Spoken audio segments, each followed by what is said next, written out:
ప్రియమైన దేవుని బిడ్డలారా, నిన్ను సేవింపని జనమైనను రాజ్యమైనను నిలవదు. అట్టి జనులు నిర్మూలమవుతారు. కనుక ప్రియమైన దేవుని బిడ్డలారా, మనుషులను సృష్టించింది యెహోవా.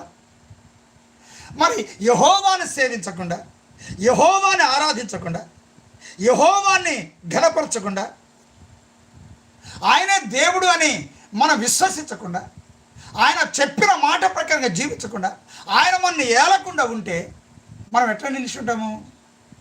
జనమైన నిలవదు, రాజ్యమైన నిలవదు.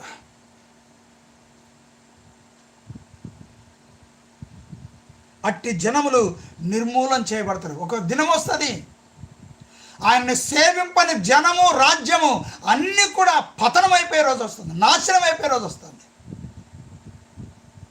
ఆయన ఎవరైతే పూజించారో,